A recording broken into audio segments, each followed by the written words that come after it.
Bienvenidas y bienvenidos a este programa especial del canal del Poder Judicial de la Federación, en el que vamos a platicar con nuestras invitadas de las nuevas facetas, las nuevas tendencias en materia de eso que se ha denominado derecho de daños. A veces se suele hacer una especie de denominación parecida, que es responsabilidad civil extracontractual. Bueno, ahí está abierta la discusión sobre qué alcance tiene cada figura.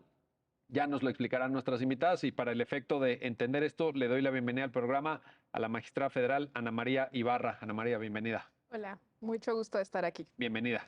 Y también a la magistrada federal María Amparo Hernández. María Amparo, qué gusto Gracias, Miguel. recibirte a las Gracias, dos. igualmente. Bienvenidas. Me encanta.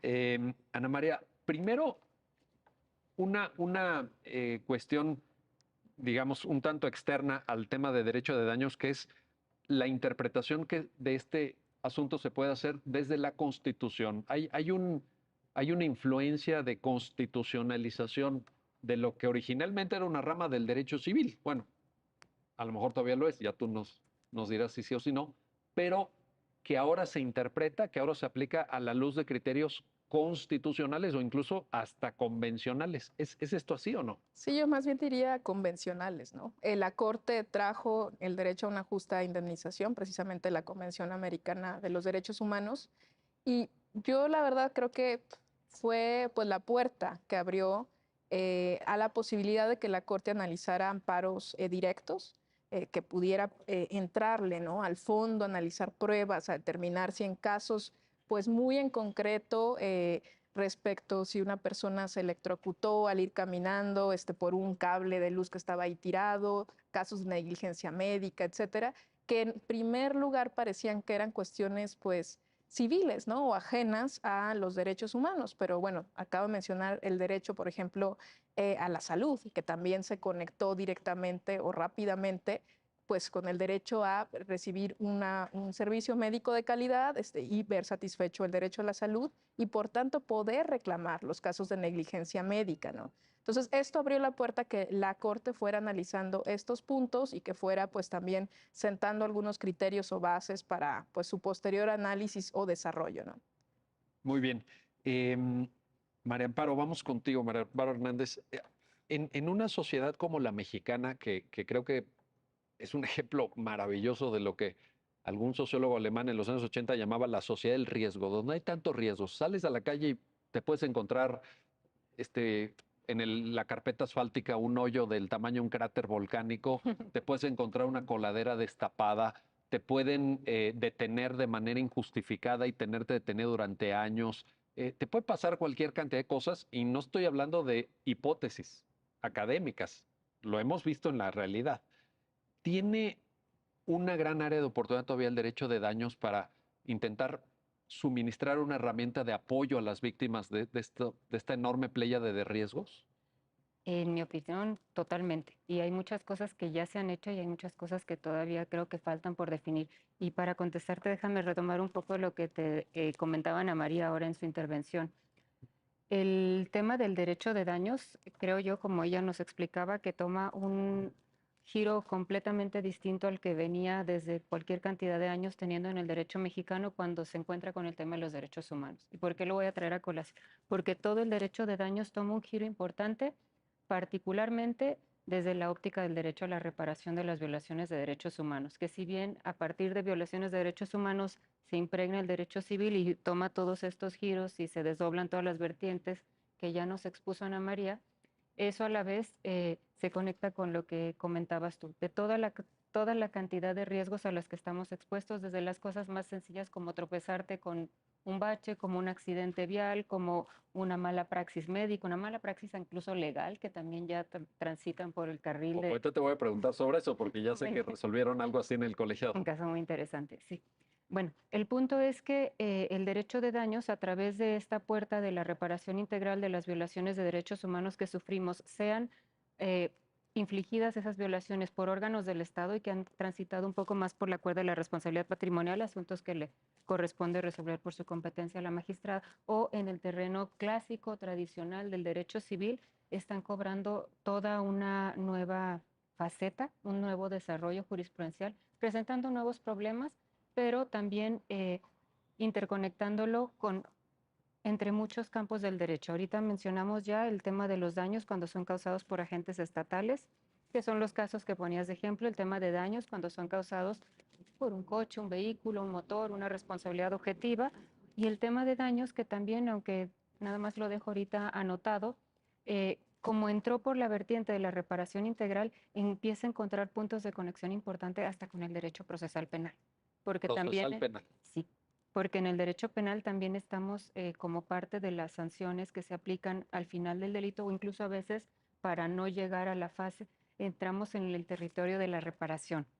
Y entonces hay importantes discusiones que dar sobre esos puntos de intersección, de modo que, ya con esto concluyo para no tomarme mucho más tiempo, el derecho de daños ofrece ahorita en todas sus vertientes una amplia gama de posibilidades para que quien sufre un daño pueda Oye, obtener un En, resarcimiento. en relación a esto que decías de la reparación del daño derivado de la comisión de un delito, pero también ahí aplicaba muy bien, creo, y tú nos dices, María Amparo, lo que decía Ana María, de una reparación integral, o sea, no está exento tampoco esa vertiente del derecho de daños de traer estas herramientas de convencionalidad, de criterios de la Corte Interamericana, ¿no? No, al contrario, precisamente como no está exento y todo está conectado y al final entroncamos con el tema de una reparación integral a las reparaciones, es, digamos que ese derecho humano de nivel convencional a la reparación ha irradiado consecuencias en todas las vertientes en las que se transita en el derecho de daños a nivel doméstico, a nivel nacional, sea el carril penal, el carril administrativo, en la patrimonial, el civil tradicional, que de tradicional ya no tiene tanto porque lo que estamos platicando ahorita ha tomado rumbos insospechados, hace unos años que hubieran sido insospechados. Tú lo estás viendo en tu práctica. Ya nos platicar, ya nos podrás ejemplos. Oye, Ana María, déjame regresar contigo para esto. ¿Qué pasa con el bien jurídico tutelado en el litigio de daños? Porque, por ejemplo, cuando hablabas de derecho a la salud, María Amparo mencionaba malpraxis médica, que yo me acuerdo que tú interveniste cuando estabas en la Suprema Corte en aquel famosísimo precedente de la contradicción de tesis 93-2011 sobre por riesgos derivados de anestesia, ¿no? Precisamente, que fijó muy bien los criterios para temas de malpraxis médica, etcétera. Pero, ¿qué pasa con los bienes jurídicos tutelados? Es decir, porque si nos vamos a una visión civil tradicional, pues era la propiedad. Oye, le pegaste a mi carro, pues ayúdame a pagar el gasto que el mecánico, ¿verdad? Me cobra, etcétera. Pero ahora ya tenemos una comprensión mucho más sofisticada y compleja del derecho a daños en relación a los bienes jurídicos tutelados. ¿Es esto así? Sí, me gustaría complementar o seguir un poco la conversación de lo que decía María Amparo, porque creo que coincido totalmente en que tal vez el derecho a daños ahora lo podemos ver como un poco, no desde la vía que accionamos, sino lo que queremos, digo, como para que al público le quede también como, ¿de qué hablamos cuando hablamos de derecho a daños? Es como, pues el derecho a que me paguen económicamente por una afectación, ¿no? Y esto se puede desplegar, como decía María Amparo, pues en diferentes vías, incluso la penal, hay un derecho al resarcimiento a las víctimas, la civil y también la administrativa, cuando es el Estado quien es el ente que está afectando. Y creo que esto abre pues toda una ventana de oportunidad que, bueno, ya platicábamos fuera del aire, ¿no? Que vamos, que ahí va, que avanza y luego que retrocede, pero es como un área del derecho que había sido abandonada, ¿no? Históricamente avanzamos mucho, sobre todo como en esta como visión punitiva, ¿no? De lo que quiero es como a lo mejor una venganza o que a esta persona llegue a la cárcel o que a esta persona se le sancione de otra manera, ¿no? Pero cuando hay una pretensión de resarcimiento económico, pues se abren todas estas posibilidades, que no porque sean económicas, no porque sea una retribución en dinero, son menos valiosas, ¿no? Nos recordábamos, o en otras sesiones hemos platicado, ¿no? El derecho norteamericano se construye más bien sobre el derecho de daños, ¿no? Y acá más bien había esta idea de, pues que México, estamos en este país donde pasa todo y no pasa nada. Y entonces se abre esta posibilidad del derecho a daños en todas estas vías para hacer como un acceso más a la justicia, un acceso en a veces darle en donde más le duele al agresor, ¿no? Que es en el bolsillo. Y que pues tal vez también las víctimas o los afectados tengan este interés, obviamente, por ejemplo, si hay el fallecimiento de un hijo, nada va a regresar la vida de un hijo, pero tal vez un resarcimiento económico puede ayudar a sobrellevar de mejor manera esa pues, lamentable situación, ¿no? Entonces, ¿cuáles son los ilícitos? Ya regresando a la pregunta que hacías, o los bienes jurídicos tutelados. Pues sí, evidentemente, sobre todo cuando hablamos de que ya no nos podemos quedar solo en la materia civil, sino que eso también tiene impacto pues hasta constitucional, eh, pues no es solo la propiedad, evidentemente. Creo que la idea básica es que pues no estamos obligados a resentir un daño injusto, ¿no? A ver, yo, ¿por qué tuve una lesión física indebidamente por una negligencia? ¿Por qué mi coche se destruyó? ¿Por qué? Todos estos daños que son injustos, ¿no? Entonces, al final creo que es esto, es como las afectaciones que no tenemos por qué soportarlas y que más bien del otro lado puede haber un responsable, ya sea por omisión o por acción, por impericia, por negligencia o por dolo, ¿no? Por la intención de generar esta afectación. Y todo eso, todas esas afectaciones merecen ser reparadas y ese es como el derecho, ¿no?, que está detrás. Obviamente a veces estas afectaciones también pueden traducirse en ilícitos constitucionales, ¿no? En afectaciones a derechos humanos, pues directamente. Derecho contra la discriminación, por ejemplo, también se ha litigado en otras jurisdicciones, pues a través del derecho de daños, ¿no? A través de pues la molestia al honor, a la moral que me está generando, por ejemplo, esta discriminación, el derecho a la salud, evidentemente, el derecho a la vida o integridad física, pues también vienen a encontrar también aquí esta protección que parece no debemos menospreciar, sino que tal vez deberíamos seguir explorando, ¿no? Y fíjate que qué bueno que mencionas el derecho a la no discriminación, porque a mí me parece que siendo un derecho en el que se ha avanzado mucho en la definición conceptual, incluso con muchos precedentes de la Suprema Corte, no se le ha vinculado al tema de las reparaciones cuantificables. ¿Qué quiero decir? Que hay muchísima discriminación en México, pero que nadie se atreve a ponerle la etiqueta de que, ah, sí, pues esto vale 15,000 o esto vale 30,000 o esto vale 1,000,000. Creo que ahí, Sí, yo no he visto litigios tampoco en ¿verdad? México a través del derecho a la discriminación y una reparación, ¿no?, económica que pues también Me acuerdo de sería un interesante. precedente de hace casi una década de la Suprema Corte donde se constata una discriminación en materia laboral por una oferta Ah, ya laboral sé. que limitaba por La razón de edad. edad el acceso a un puesto de trabajo, pero ahí curiosamente se hace es una muy brillante sentencia, y además para dar clases sirve mucho, pero en la parte ya de reparación dicen, no, pero es que no tienes derecho a una indemnización porque no sufriste un daño y ahí es donde dices, hijo, o sea, quien venía reclamando en amparo, pues no resintió el daño. Entonces, no se llevó nada a esa persona. Litigó durante años, pero no se llevó nada. Yo creo que a lo No, mejor pues, en una de esas. interesante o discutible, ¿no? En fin, ahí está. Sí. Oye, María Amparo, el tema de los bienes jurídicos que le planteaba yo a Ana María Ibarra es interesante porque nos puede dar sugerencias de pistas evolutivas sobre el litigio de daños. En tu colegiado, te lo planteaba hace un rato, tuvieron un tema de malpraxis legal Sí, y que está muy parece que la interesante. gente como que no observa que tiene derecho a que si tú contratas a un profesionista, a una persona que tiene acreditada una un conocimiento técnico, digamos, de algún área, que incluso está respaldado por una cédula profesional, pues que te atienda bien, que no descuide tu caso, que se conduzca con la diligencia debida, que en el caso de un abogado, de una abogada, pues se requiere, pero como que la gente no lo ve en términos de derecho de daños. No. A diferencia de Estados Unidos, donde hay despachos que litigan contra abogados, se dedican a eso exclusivamente. Yo en México he visto muy pocos. Tú tuviste uno a la vista de la cual fuiste Sí. ponente, por cierto, Sí. cuéntanos. Ay, es un caso muy interesante. Y ciertamente nos apoyamos mucho en doctrina estadounidense, donde encontramos muy prolijo el desarrollo doctrinal acerca del tema. Siguiendo con lo que veníamos diciendo ya, en este caso sí había una conexión con una afectación patrimonial por haberse perdido un litigio que se pudo haber ganado, o eso era lo que se consideraba por la parte actora. Era un litigio de daños. eh, y ciertamente lo que se hablaba, hay mucho ya como recorrido socializado acerca de mala praxis de profesionistas, pero en el campo de la medicina, en el campo de la salud. Una cirugía que salió mal, una anestesia mal aplicada que provocó, pero en el campo de otras profesiones, en concreto de la profesión a la que nosotros nos dedicamos, que es la abogacía, yo no había visto otro caso hasta que nos correspondió resolver este en el tribunal y ciertamente implicó retos muy importantes para definir cuándo puedes considerar que la praxis de un abogado era un abogado postulante, litigante, al que se había contratado para un litigio, un asunto patrimonial.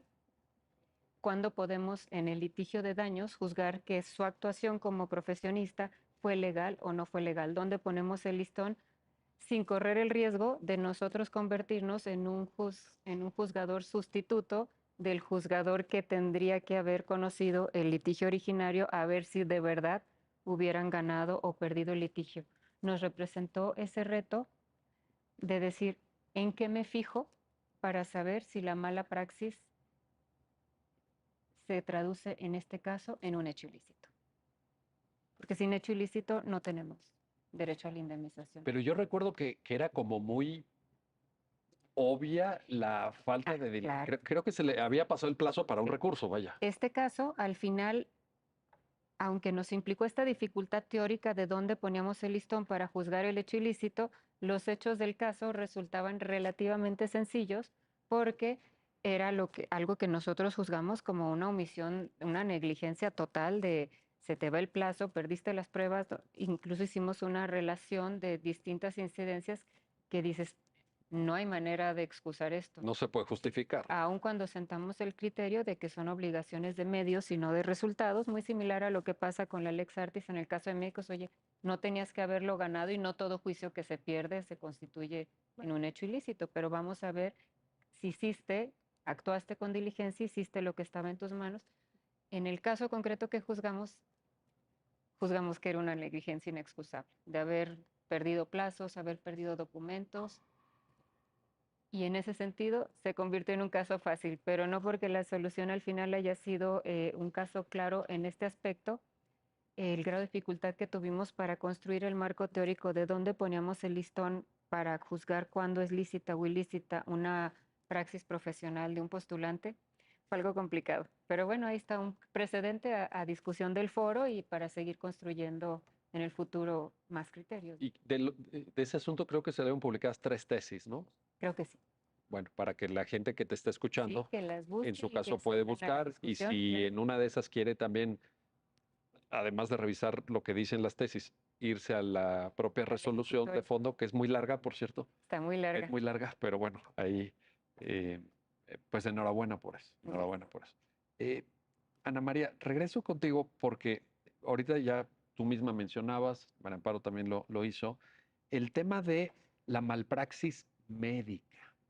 Te lo quiero plantear no solamente por la intervención tan destacada y brillante que tuviste en tu época en la Suprema Corte para este tipo de asuntos, sino porque el derecho a la salud me parece que también representa un área de oportunidad de lo mismo que decía ahorita María Amparo. A ver, vamos a determinar cuándo sí, cuándo no. No cabe duda que hay casos difíciles donde te preguntas, ¿actuó bien esta persona especialista en medicina o no? Pero sí hay otros casos que sí son de plano unas negligencias horribles con gravísimas consecuencias. Un comentario sobre eso. Sí, bueno, yo creo que tal vez esta área es donde se ha tenido oportunidad de desarrollar un poco más, o bueno, los criterios de la Suprema Corte son un poco más amplios y pues se han sentado elementos importantes, ¿no? Primero, ¿quién tiene que demostrar que hubo una debida diligencia? Creo que ahí pues sí da un giro la Suprema Corte respecto de cargas de la prueba al decir, pues es el médico o el hospital quien tiene a la mano todo este material. Entonces sería absurdo, muy difícil pedirle al afectado que él viniera a mostrar que el médico actuó negligentemente, ¿no? Entonces esto significa pues que los médicos tienen que probar que actuaron diligentemente. Ahora, esto puede también resultar pues muy oneroso o muy, digamos, injusto tal vez para los médicos, ¿no? Que tienen que tal vez realizar entonces una práctica defensiva. Creo que en los práctica médica defensiva, ¿no? Estarse siempre cuidando de no caer en el error. Pero creo que también los criterios de la Corte han sido pues bastante claros en este sentido. No se exige, como decía María Amparo, pues un resultado, ¿no? No se exige que la operación siempre lleve No, el no mejor. se podría, No se podría. humanamente.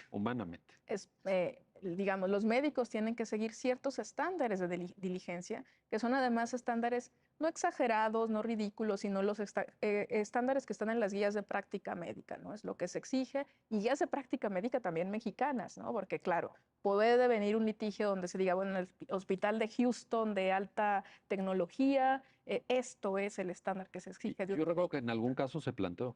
Sí, pero me parece también que atender eso es importante también para los médicos, ¿no? Porque también los elementos que tienen a la mano, pues son los que tienen. Entonces también respecto de los medios que ellos tienen, el estándar que nosotros tenemos acá para hacer frente a pues todas estas dificultades o eventualidades médicas.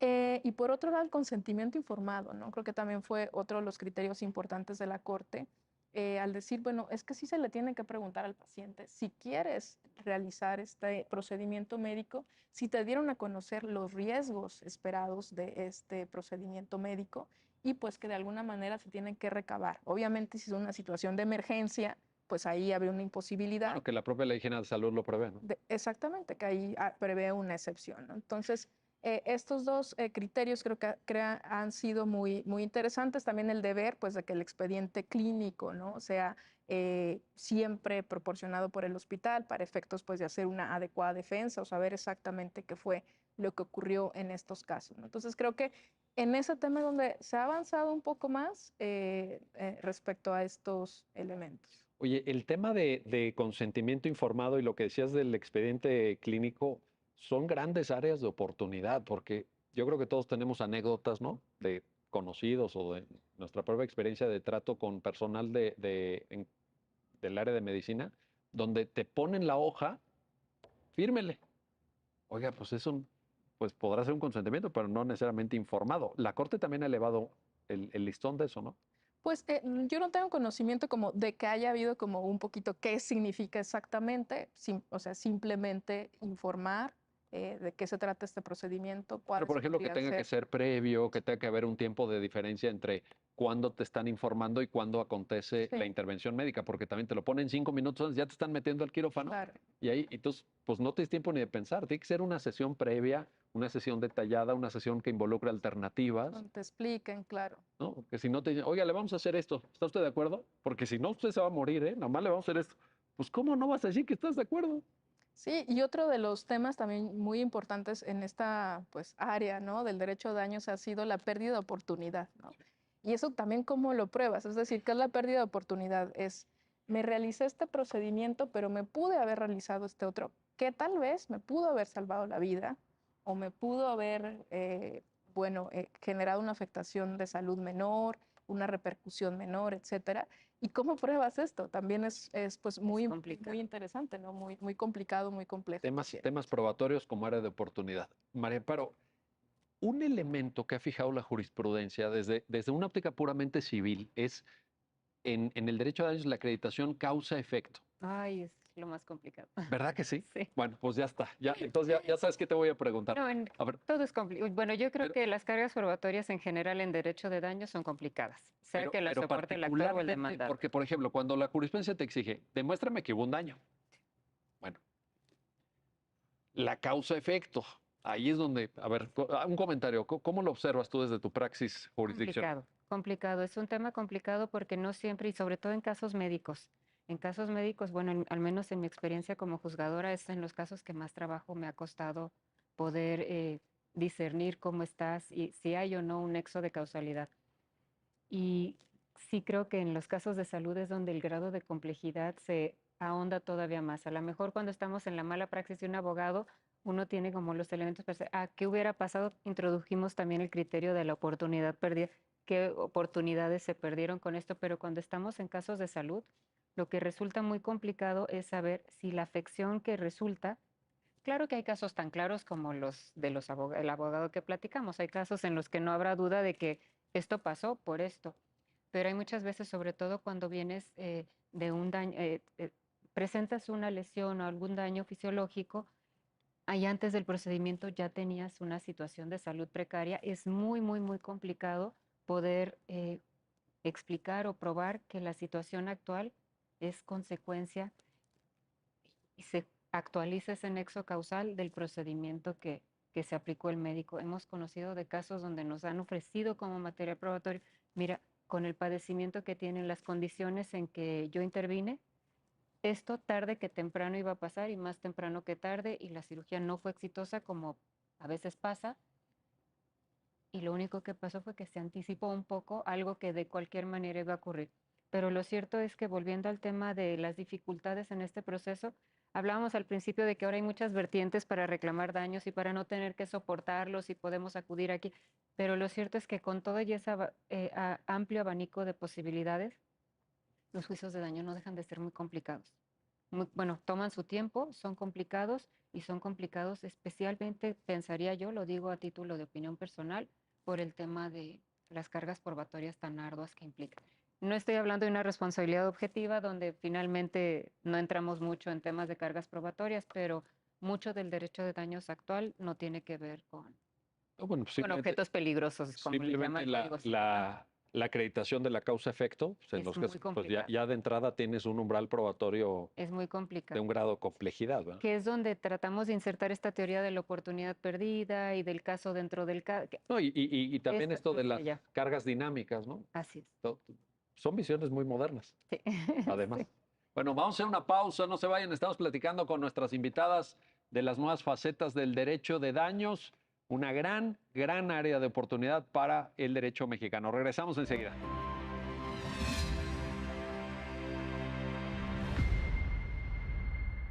Ya estamos de vuelta, ya estamos de regreso en este programa especial del canal del Poder Judicial de la Federación para analizar con nuestras invitadas el tema de las nuevas facetas del derecho de daños. Regreso contigo, magistrada Ana María Ibarra. Daño punitivo.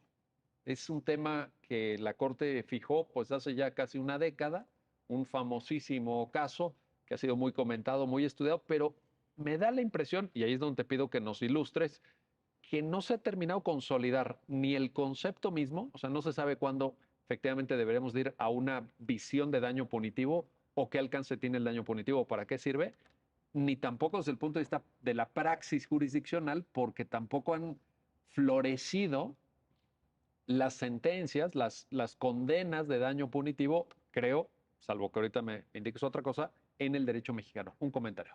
Sí, bueno, primero, ¿qué es daño punitivo, no? Es como, ¿cómo decir? Fíjate, en ese caso que fue el caso del Mayan Palace, donde se introduce ese término de los daños punitivos, estábamos analizando que es 1910 del Código Civil Federal, 1916, Exacto. sí, 1516, dice ahí grado de responsabilidad, ¿no? De la responsable. Y de ahí, bueno, en esa propuesta, pues lo que advertimos es, sí, el legislador mexicano desde aquel entonces estaba ya interesado en evaluar qué tan grave había sido la afectación y qué tan responsable, es decir, sí podía haber una graduación de la responsabilidad. ¿Y esto con qué objetivo? Pues con el objetivo un poco de sí hacer un reproche y sí disuadir las conductas. Entonces, ¿qué son los daños punitivos? Pues no es simplemente quedarse como tablas, digamos, para decirlo como muy coloquialmente, ¿no? De resarcir la afectación, más o menos medir lo que se ha gastado económicamente, la afectación a la parte moral, sino también una cuestión como de, pues, castigo, básicamente. Y esto creo que sí causó mucha polémica, ¿no? Sí se han escrito pues, hasta un libro, creo que por ahí, acerca de esta sentencia respecto de, pues, si fue una importación debida o indebida del derecho norteamericano. En su momento y ahora, la verdad, sigo con esa opinión. Yo no lo veo como realmente escandaloso. Me parece que sí hay casos donde, pues, se vale, ¿no? Tratar de disuadir la conducta, donde hay conductas que son de tal magnitud, de tal gravedad, y la responsabilidad o la negligencia es tan grave que no solo es suficiente quedarse con una compensación más o menos equilibrada, sino que también es posible hacer una condena mayor, ¿no? Y un poco lo relaciono con el caso, Mario Amparo, que decías de, pues, esto malpraxis de los abogados, que ¿dónde pinta uno la raya, no? O sea, cuando decimos daños punitivos, significa ya en todos los casos del derecho civil o en el derecho patrimonial del Estado, responsabilidad patrimonial del Estado, va a ser posible exigir esta indemnización. Y creo que el derecho de daños es un derecho donde hay que ir caso por caso, o sea, que se construye con supuestos fácticos. Es bien difícil decir, esta es una regla genérica para todos estos supuestos, para todo el derecho, sino que más bien son de casos, ¿no? Exactamente cuál fue la conducta, cuál fue el daño, cuál fue la gravedad, etcétera, diferentes ponderadores.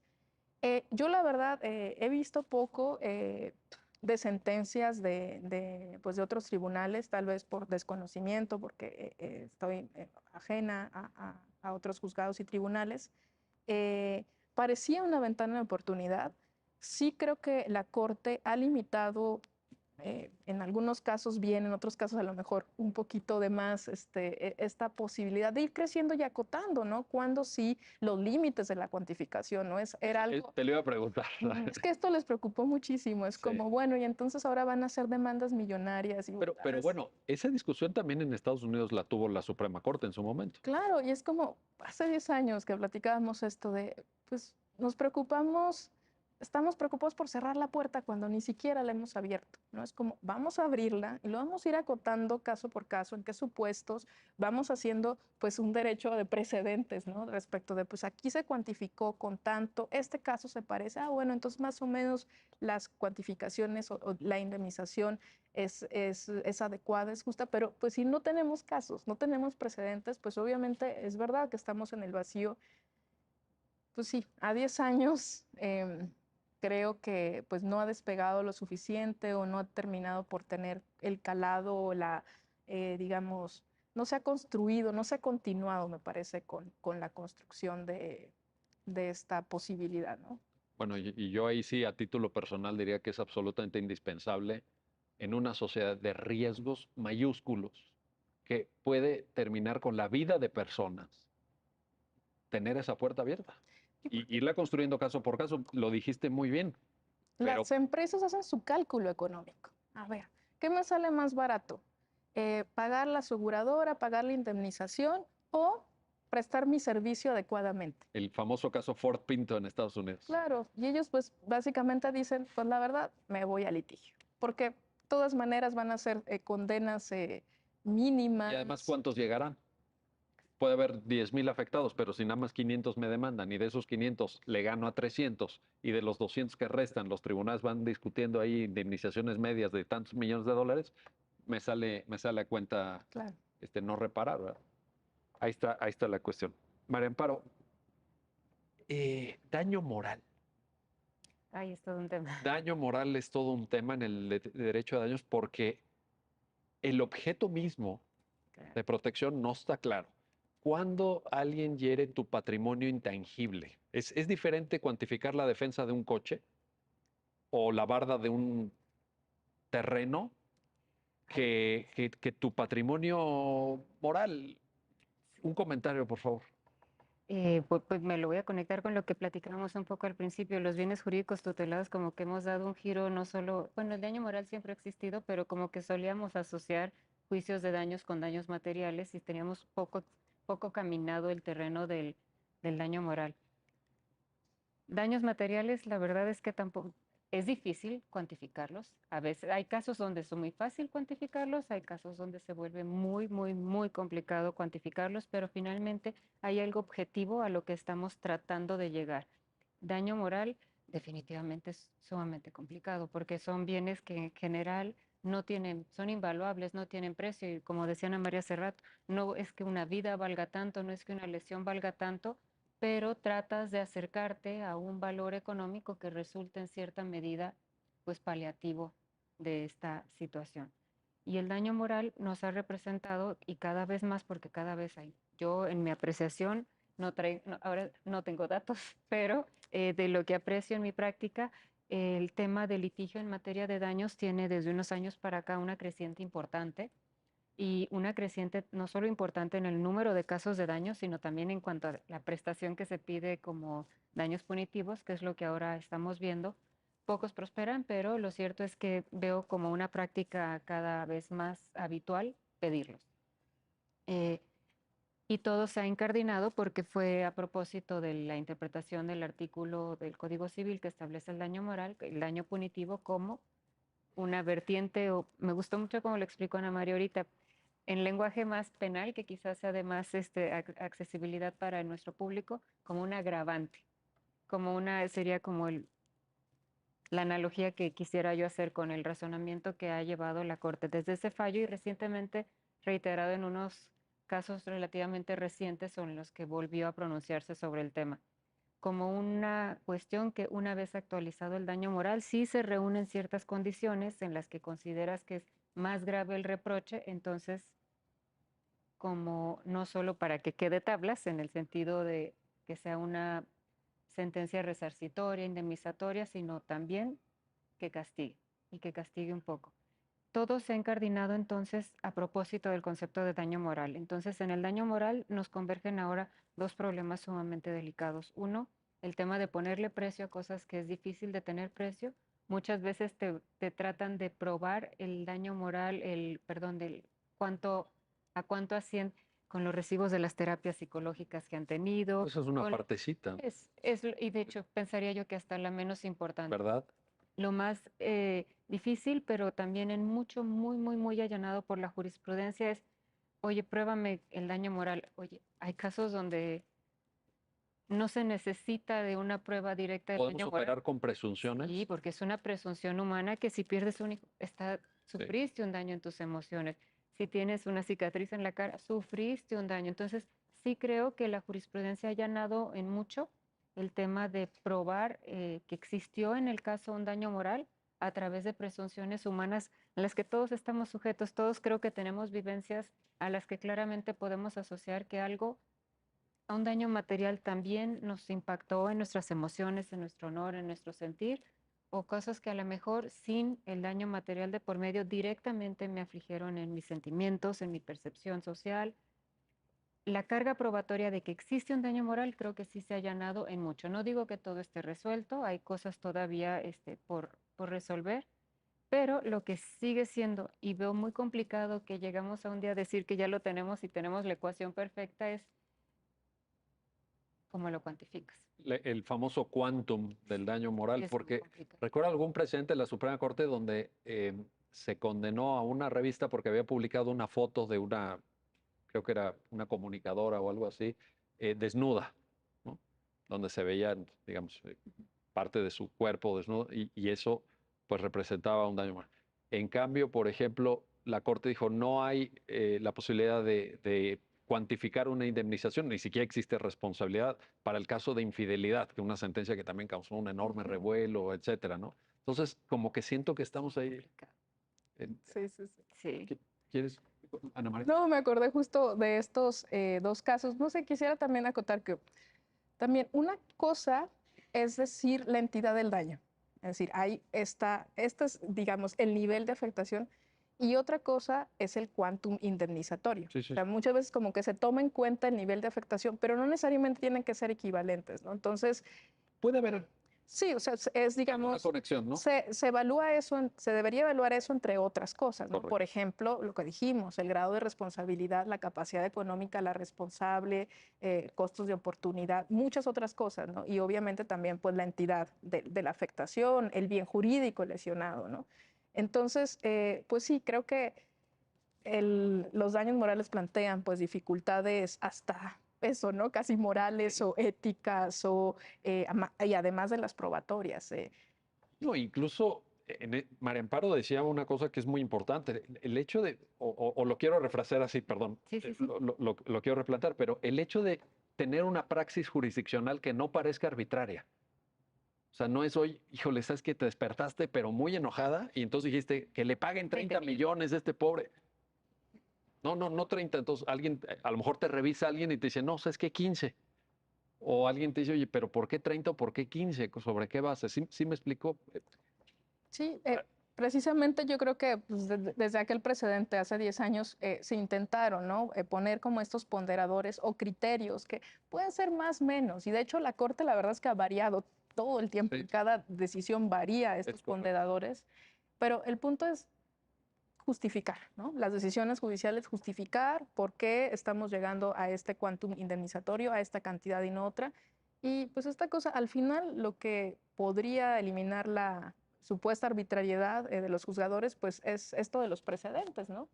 A ver, si en un caso resolví esto y se parece exactamente, o sea, son muy parecidos, pues vamos a esperar que la indemnización sea igual. Si esto es totalmente distinto, bueno, eso puede ser menor o puede ser mayor. Creo que si tuviéramos muchos casos, ese nivel que de priori pareciera que fuera como arbitrario, pues iría acotando, ¿no? Con el cúmulo de casos que no tenemos. ¿Ha sido esa la praxis que se ha seguido en Estados Unidos, por ejemplo, donde la Corte ante sentencias, por ejemplo, o veredictos, mejor dicho, de jurado popular que establecían una relación de 1 a 400 en relación al daño material? Si el daño material había sido $1,000, por ejemplo, y de repente te sacaban 40 millones de dólares de daño punitivo, y ahí la Corte dijo, tiene que haber una proporcionalidad, tiene que haber una razonabilidad. Te sacaban el presente, no, pero en fulano contra fulano se resolvió muchísimo menor, ¿no? Y como tratar de ir haciendo esos equilibrios. Y en Estados Unidos, por cierto, hubo participación de los legisladores en algunas entidades federativas, que eso también, digamos, hizo corresponsable al legislador, no solamente dejarlo en manos de la jurisdicción. Sí, a ver, pues, a ver, 30 millones o 15 o 10, sino vamos a fijar una serie de lineamientos. Pero justo lo que teníamos acá en México, lo que todavía tenemos, pues es un código civil como del siglo antepasado, donde pues nos da 1915 y 1916 del Código Federal. eh, o sea, no hay nada, ¿no? Y además lo que también tenemos o teníamos, pues son, digamos, reglas tasadas, ¿no? Estos, ¿cómo se le llama? Topes. Los topes. Sí. Entonces Bueno, teníamos sí, sí. justo lo contrario. Bueno, ahí se declaró inconstitucional. Entonces han sido los jueces quienes han tenido que ir modificando y construyendo pues estas posibilidades de una justa indemnización. O sea, ojalá pues, también de parte legislativa hubiera también pues mayor guía, ¿no? Bueno, es que en esto, María Amparo, no sé qué lectura tengas tú, pero yo creo que, decía Ana María, bueno, en esta materia los códigos civiles están muy atrás, pero yo creo que en todas, ¿no? Si tenemos una codificación civil sustantiva, Sí. porque el procesal civil, pues ya ahorita con el Código Nacional, en fin, pero, Pues sí, y en las entidades federativas, María Amparo, también, ¿no? también. Un, También. un Sí, comentario aquí estamos con el código más avanzado, pensaría yo, en la Ciudad de México. Sí. Sí, yo creo que, bueno, qué decir, ya lo están ustedes comentando, trabajamos con reglas hechas para otra época, para otra sociedad, Para para otra otro sociedad. contexto, para otra forma de vida, y entonces, además de todas las cargas probatorias y narrativas que hemos ahorita platicado, se suma, yo creo, como un reto para quienes estamos en la función judicial, tratar de hacer interpretaciones que estas normas, pues ya de muchos años, las podamos traer a tiempo presente y a un nuevo paradigma, a un paradigma en el que ya estamos cada vez más hemos internalizado esto. No tengo por qué soportar un daño injusto. Y este artículo que trae el tope, que entonces me voy a la Ley Federal del Trabajo y tengo que multiplicar. Claro que ayudaba porque al final, pues estamos hablando de la dificultad de cuantificar cosas que no tienen un valor económico, ¿no? Pero ya estamos transitando una cultura en la que, ok, entendemos, tenemos que tomar en cuenta ponderaciones y explicitar y explicitar y explicitar y explicitar razones y trabajar en este nuevo paradigma de buscar cómo en este caso en particular logro la mejor reparación integral posible.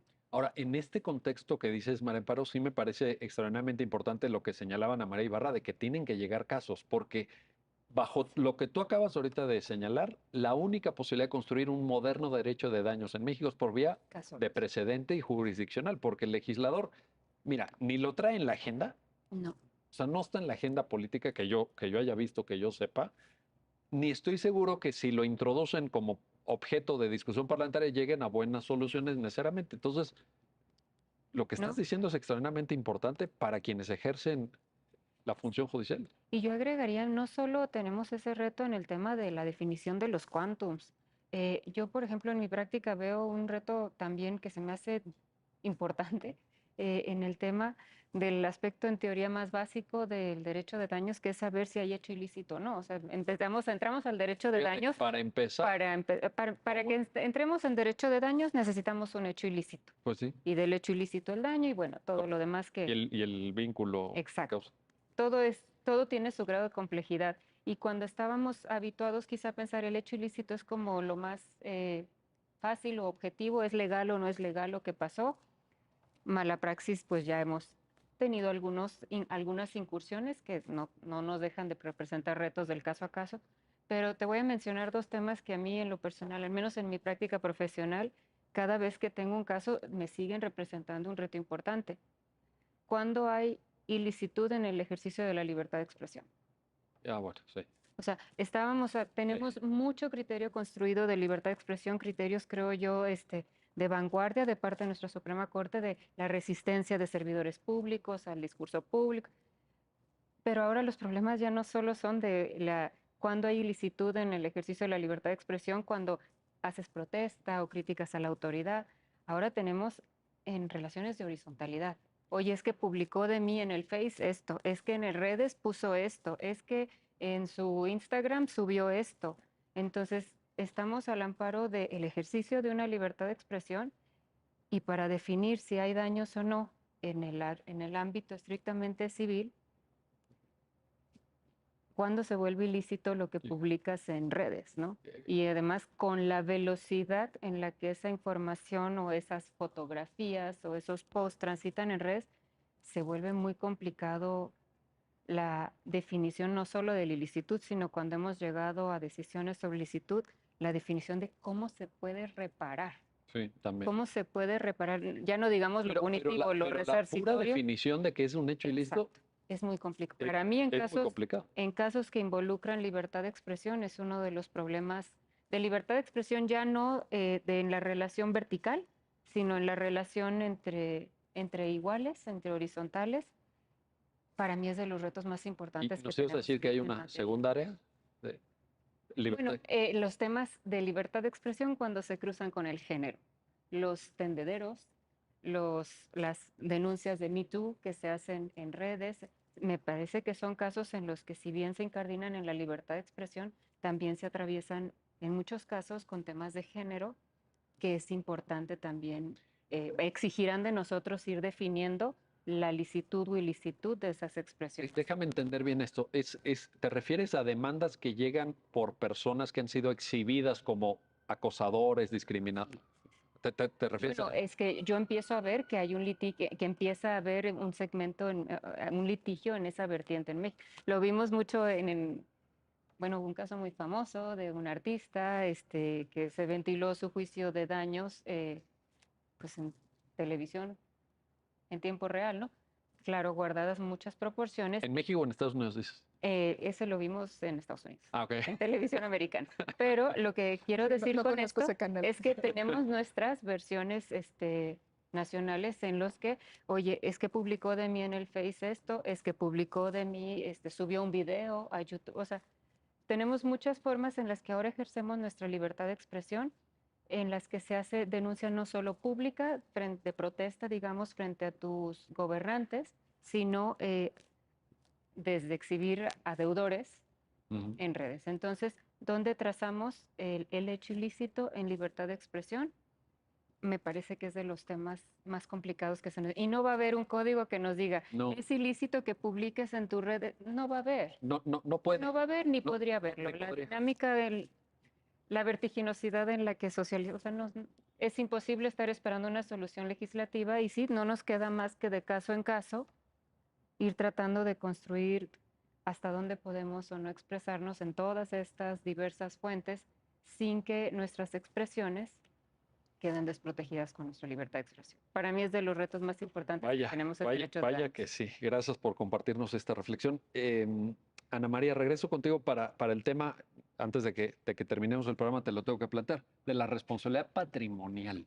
Ahí la Corte ya dijo, hay inconstitucionalidad de los topes, de los límites a la cuantificación de las indemnizaciones, ya dijo que no procede en daño punitivo, lo cual, en fin, tiene sus asegúnes, pero ¿cómo estamos en materia de responsabilidad administrativa, responsabilidad patrimonial? Pues, ¿hemos avanzado? ¿No? ¿Nos falta mucho? Creo que sí hemos avanzado. Tal vez bueno, ahorita por la práctica profesional que me toca, sí veo mucho litigio en ese tema.